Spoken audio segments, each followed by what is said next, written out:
All right, hello everyone. My name is Danielle, and today we're going to do a demonstration. I'm going to show you how to use animations in CSS. And we start with a lovely smiley face to get us going. What? There. Okay, so of course, what is an animation? I think we all know, but just to start from the beginning, an animation allows an HTML element, a static element, to gradually transition from one state to another. So basically, we're taking something that is stationary and we're making it move. Pretty simple, right? But has two building blocks. So an animation requires what we call a keyframe and an animation property. And we're going to delve into that a little bit more. So interestingly enough, animations are still fairly new to browsers. So I have this wonderful little table that kind of goes into more detail about what browser version animation started with. So if you notice, keyframes and animation started with like Chrome version 43. We're actually on Chrome 51 now, so it's still fairly new. So in order to use animations with older browsers, we actually use these handy dandy little WebKit prefixes that I will show you a little bit more. So of course you can find these tables online. You can access my slides. Okay, so keyframes and animation properties, as I said before. Keyframes are going to define our stages and our styles of our animation. In other words, it's when our animation is going to change stages. And then our properties are actually when we assign the keyframe to the specific element that we have named, and we're going to tell it how it will be animated. So when versus how your animation changes. So we'll start with keyframes. We actually start with what's called @keyframes, and I have this example here. You can use to, you can use from. I've used here in this example percentages. So in other words, we're saying at a 0%, we are going to start at one stage. At 50% of our transition, we're going to go to another stage. And at 100%, we're going to go to our final stage. Now, keyframes have name of animation. In this case, we have the name example. And this is very important. You have to remember what your names are because you will be using that with your animation property. You have your stages and you have your properties of each stage. So our animation properties.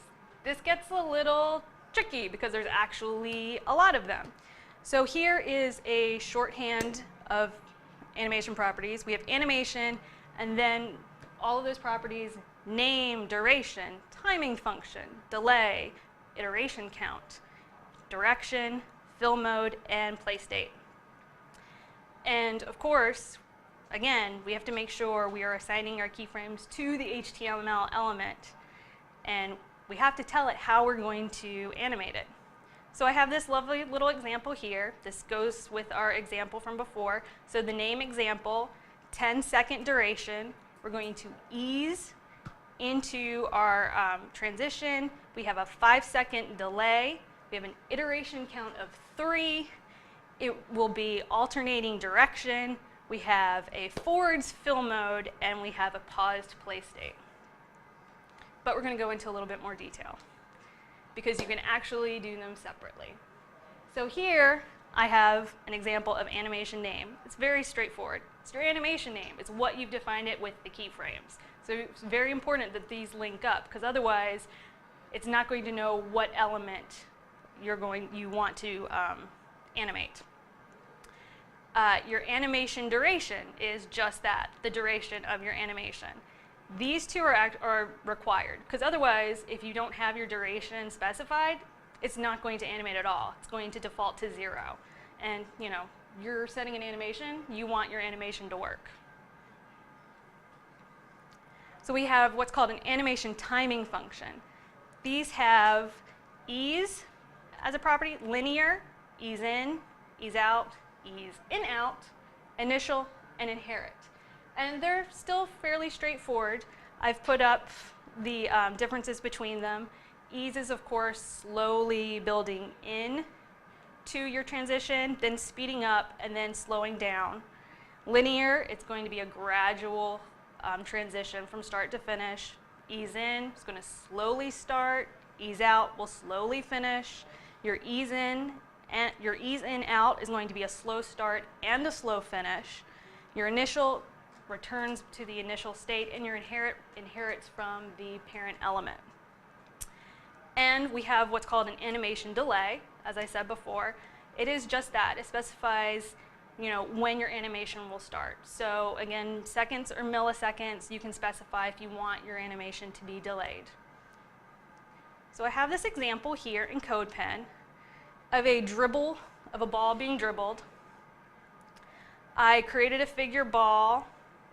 I set, of course, properties on it so we can actually see said ball. I have keyframes here going from 0, so starting at the top left, going to 50%, dribbling down, and then 100% ending up again. Don't forget to include your WebKit prefixes if you want these to be visible on older browsers, which, as you can see, I have included. But then here I just specified, of course, our animation name is being dribble. Our duration 3 seconds, so the whole transition itself is 3 seconds long. Our timing function is linear, so that way it's just a gradual transition. And our delay 5 milliseconds, and then our iteration count is infinite, so it's going to keep going. If I change this real quickly to be ease, you notice that the ball actually slowly moves to 50 and then speeds up and does it for each one. So it's just a little nuance. And then back to the normal linear. Okay.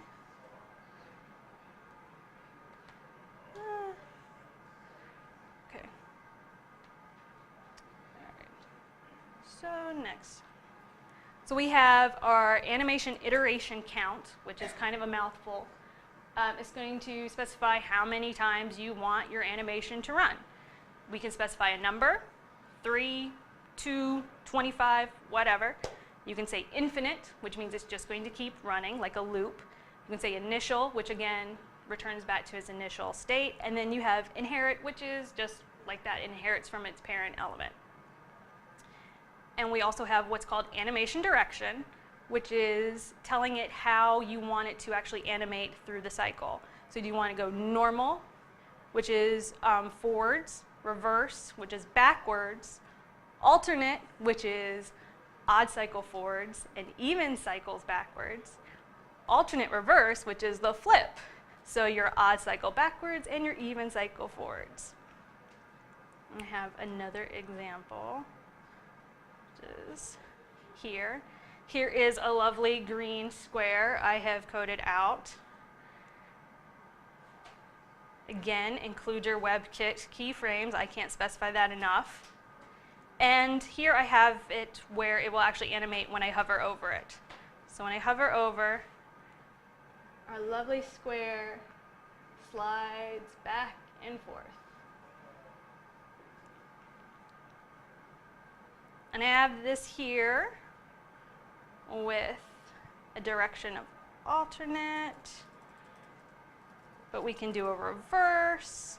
And when I hover over it, well, it's going to start from the back and work backwards.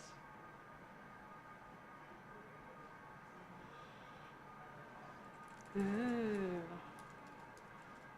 All right. And then finally, we have what's called animation fill mode, which is going to basically tell if the animation styles are visible before or after the animation plays. This gets a little funky. It's a little interesting to play around with. Definitely don't freak out about this. It is one of those optional animation properties. But backwards, it's going to apply the style before the initial keyframe. Forwards is going to apply the style after the final keyframe. Both does your backwards and forwards. And your normal just doesn't apply styles to the element before and after. It's the default. And Then we also have what's called the animation play state, which is where it gets kind of fun, some of it. You might go, okay, well I can do slide back and forth, but this is where you get to kind of pause stuff and play with it more. It can be really, ooh. Okay, so here, try to contain your excitement, guys. So I have this as a great example. We have a beating heart. I have it just infinitely iterating. And then when I click on it, it pauses. I have this wonderful little heart active with the animation play state being paused. So I can change that to hover.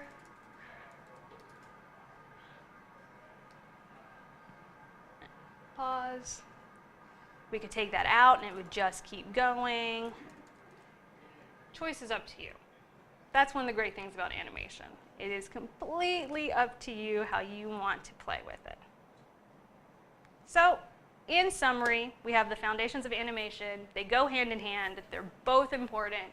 Keyframes and your animation properties. You need to make sure that your animation properties have a name and a duration, and your animation name matches up to actually what you're defining your keyframe name as. And of course, lastly, I have some resources and examples. One thing I do suggest with CodePen is go play, animate, play around. You never know what you're going to create. Just have fun, just trying out all the different animation styles. But that's it. Happy animating. Yep.